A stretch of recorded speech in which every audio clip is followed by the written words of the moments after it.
네, 안녕하세요. 여러분들의 구독과 좋아요로 이 채널이 유지되고 있습니다. 네, 영상 속도는 1.5배를 추천드리는 바이고요. 이번에 홍콩 관련된 소식과 그 다음으로 돈나무 누나의 속된 의미에 대해서 한번 나름대로 준비를 해보았습니다. 같이 한번 보도록 하시죠.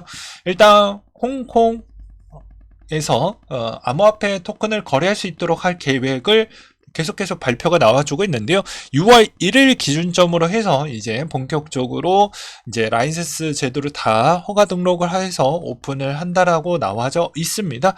그러다 보니까 이런 내용 소식이 조금씩 흘러서 나오고 있는 시점이 나오고 있는데요. 그 수혜가 중국계 코인들이 요즘 좀 많이 올라오고 있는 실정이라고 볼 수가 있겠고요.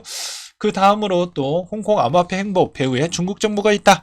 홍콩 현지 암호화폐 업계에서는 최근 홍콩 정부의 친화적 행보에 중국 정부는 지지를 보내고 있으며, 그리고 중국 정부를 지원받고 있는 블록체인 기업의 창업자도 공산당 지휘 하에 있는 중국의 암호화폐 정책은 유턴이 없을 것이다.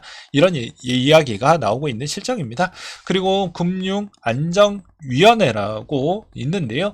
이쪽에서도 대다수 스테이블 코인 글로벌 규제 기준이 미달이 되어 가고 있다. 그래서 그렇기 때문에 앞으로 더욱더 규제 강도를 더욱더 준비를 해야 된다라는 이야기가 나와주고 있는 실정입니다.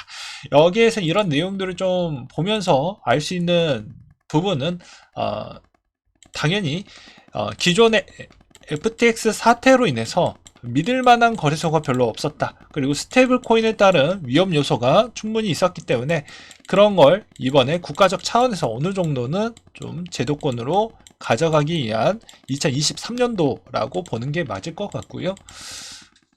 그리고 그런 패턴은 이제 본격화된 제도화적으로 이제 라이센스를 받고 있는 거래소이니까 약간의 중소 거래소들은 어느 정도 이번에 좀 많이 라이센스를 못 받게 될 것이고, 나머지 중대형 위주로 또 편입이 되어져 있는 환경이 구축화된다라고 보시면 될 것 같습니다.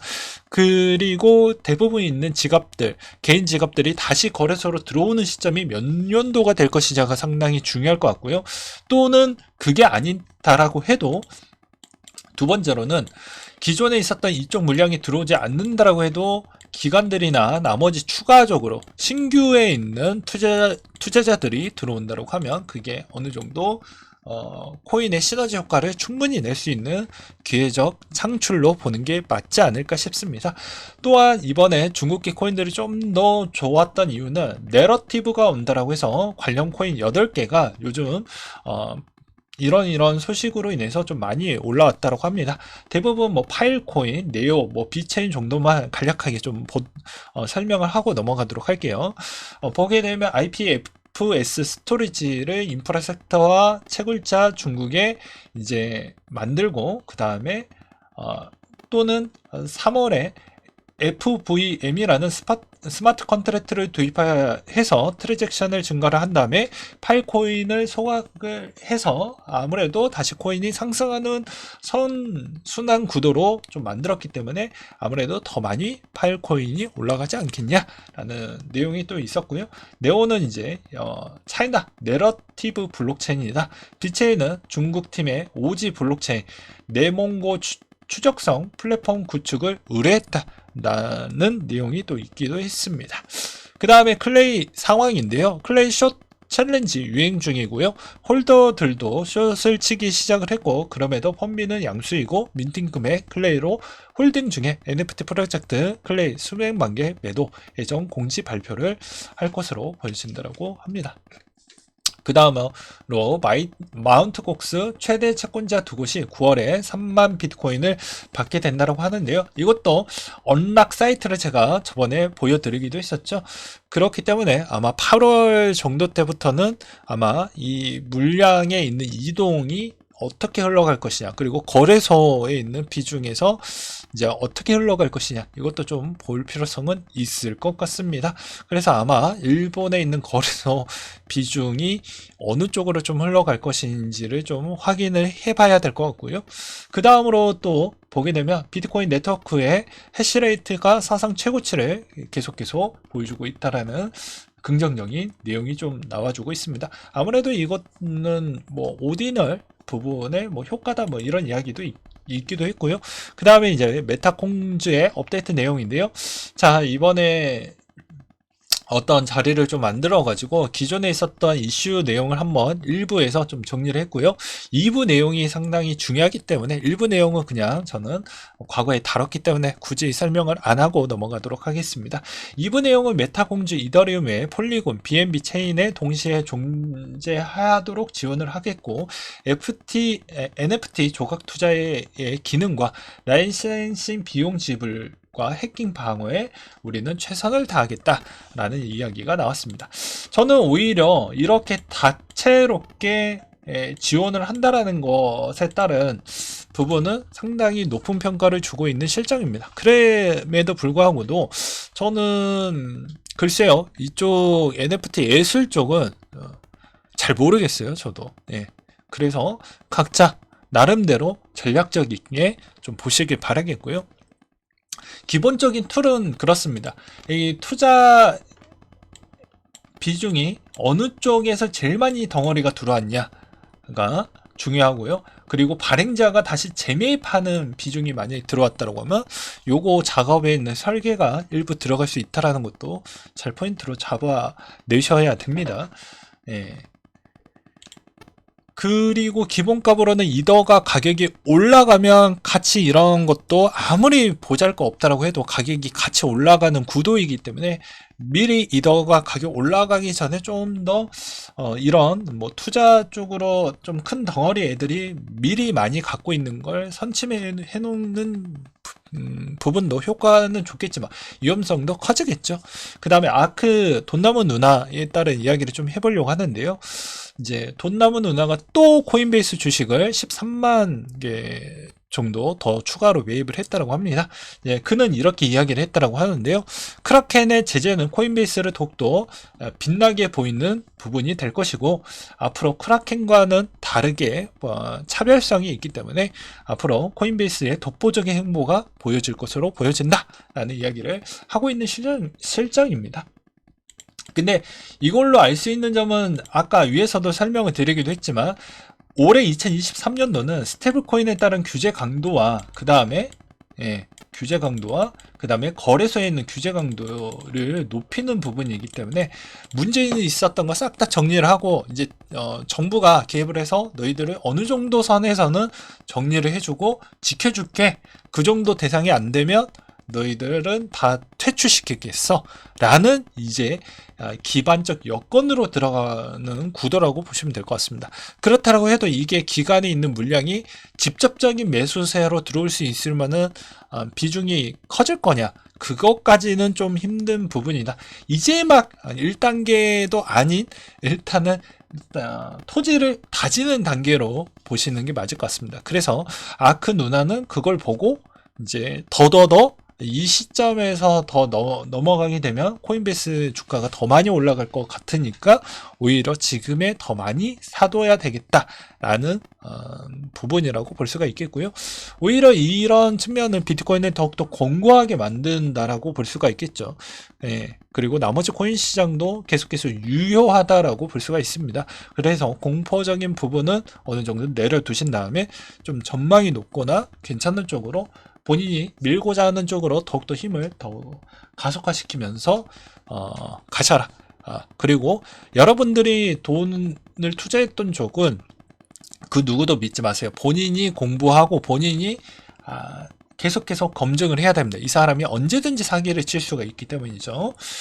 그 다음으로 또 보게 되면 이번에 바이든 대통령이 또 우크라이나 가가지고 장거리 무기에 따른 투자와 이런 뭐 논의거리를 했다고 하는데, 이게 물가에 계속적으로 영향을 줄 것으로 저는 보여지기 때문에 결코 좋지 않은 부분이라고 생각이 들고요. SK 네트워크스가 컴투스 홀딩스의 메인넷 엑스플라의 검증에 동참을 했다고 합니다. 그래서 충분히 이번에 SK 네트워크스에서는 신규 블록 생성 제어함과 블록 검증, 운영 관련 투표 참여, 엑스플라 메인넷 거버넌스 역할을 맡게 된다라는 내용과, 그 다음에 비트코인에 대한 시장 수요가 증가를 했는가라는 내용이 또 눈에 들어오기도 했었는데요. 23년도 랠리에서 활성 주소가 증가가 나타나지 않았다. 그래서 걱정이 된다라고 이야기가 되어져 있는데 저번에도 이야기를 했습니다. 누구나 이해하기 쉽게 개인 지갑으로 많이 빠져나갔고 그게 지갑에 쪼개기가 들어갔습니다. 예, 그래서 아무래도 이 물량이 다시 들어오려고 한다고 하면 이번에 홍콩에 있는 거래소에서 라이센스 VASP인가요? 예, 가상자산 사업소 부분에 있는 약자라고 볼 수가 있는데요. 그쪽의 시장에 이렇게 확립을 만들어 주어야지 그분들이 다시 들어오면서 다시 시너지 효과를 낼 수가 있다. 이렇게 볼 수가 있습니다. 그 전 때까지는 선물이 더욱더 주도하는 시장이 더욱더 커질 수밖에 없다. 그리고 선물 시장도 커질 수 있는 크기에 있는 레버리지가 정해져 있기 때문에 더 들어오는 투자자가 아니고서야는 쉽지가 않겠죠. 그래서 23년도에 있는 상승에 있는 랠리에 있는 상한선은 저는 어느 정도는 있다라고 보는 위치가 그런 것이고 이게 23년도에 어느 정도 정리가 되면 24년도 때는 다시 거래소로 들어올 수 있을 만한 그런 이제 제도화가 되었기 때문에 기반이 되었기 때문에 이제는 좀 안전하다라는 심리적 구도로 다시 회귀할 수가 있겠죠. 그렇게 보는 게 맞을 것 같고요. 그 다음에 이제 리플에 따른 법률 이야기가 계속해서 솔솔 나오고 있습니다. 이번에 SEC 미등록 증권 판매 소송이 계속 이루어지고 있는 실정이죠. 이게 이제 리플 법률 고문 스튜어트 알데로티가 자신의 트위터에서 SEC 최근 대법원까지 간 소송에서 4건이 패소가 됐다. 라고 나와주고 있는 실정입니다. 그래서 리플의 유리한 판결이 나올 것인지 아닐 것인지는 저도 잘 모르겠어요. 근데 저는 좀 현재까지 상황을 본다라고 하면요, 아마 반반 정도가 나오지 않을까 싶습니다. 제가 보기에는 반반 정도. 왜 그러냐면 자본시장법 기준에서는 유통과 발행을 동시에 할 수가 없습니다. 그게 기본값이에요. 근데 이거를 어떻게 해석을 하느냐에 따라서 달라지기 때문에 반 정도만 패소하고 반 정도는 네 말이 맞다. 이 정도로 아마 끝내지 않을까라고 저는 조심스럽게 보고 있는 실정입니다. 네. 그리고 라울 팔이 이더리움 보유량의 10% NFT에 투자를 했다라고 하니까 이분이 어느 쪽에 NFT 쪽 프로젝트에 많이 들어가고 있는지를 좀 확인을 미리 해보시는 게 도움이 될 것 같고요. 그 다음에 후오비도 홍콩 진출 계획을 밝혔다. 허가를 받아야 이제 장사를 할 수가 있어요. 그래서 뭐 내가 이거 선택적 사항이 아닌 것이죠. 어차피 이 쪽에 있는 라이센스를 받지 않는 쪽은 나중에 시간이 지나면 다 정리가 됩니다. 국내가 제일 빨리 했고요. 국내가 제일 빨리 할 수밖에 없었던 건 지난 2020년도 때부터 계속 이야기를 했죠. 그게 자금 세탁법 부분에서 강도를 매우 높였습니다. 국제 자금 세탁위원회에서. 그래서 어쩔 수 없이 국내는 제일 빨리 할 수밖에 없습니다. 수출 의존도가 70에서 80% 정도가 그때 당시에 나왔기 때문이죠. 그 다음으로 보게 되면 비트코인 도미넌스 추이를 보게 되면 여전히 도미넌스 추이도 계속해서 올라가려고 하는 성질을 보여주고 있기 때문에 오히려 비트코인이 지금의 상대적으로 더 녹화를 찍고 있는 이 시점에서 좀 좋은 방향성을 보여주었다라고 보는 게 맞을 것 같습니다. 그래서 2월 달까지는 그렇게 좋은 흐름은 계속해서 이어져 나갈 것 같은데요. 아무래도 이제 여러분들이 자꾸 재촉할 수도 있을 것 같긴 해요. 계속 올라가는 심리 부분에 계속 걱정이 더 많이 되고 내가 지금 못하면 어떡하지? 라고 하지만 지난 이 1년 동안에 있는 패턴 곡선을 보게 되면 자, 하나를 더 보여드리도록 하겠습니다. 보게 되면 자료에서도 수익률 지표에 있었을 때 보게 되면요. 기존에 있었던 이걸 이제 분기별로 보았을 때도 이렇게 분기가 안 좋았던 때가 있고요. 좋았던 때가 있습니다. 이걸 평균치로 보게 되면 가격이 내가 이제 올라가고 있으니까 나는 또 지금 이제 추격 매수를 해야 될까? 라고 생각하시는 분들도 있을 거예요. 그건 각자 한번 생각과 판단을 해보시기 바라겠고요. 이제 막 2월 달까지밖에 안 됐습니다. 지난 앞으로 남아져 있는 10개월 동안에 있는 패턴 곡선에서도 언제든지 조정을 줄 수 있는 달이 분명히 어느 정도는 있기 때문에 현금에 있는 비중을 지혜롭게 잘 조정을 해 나가시면서 하는 게 맞지 않을까 싶습니다. 네, 오늘 내용 여기까지 준비를 했고요. 이상으로 마치도록 하겠습니다.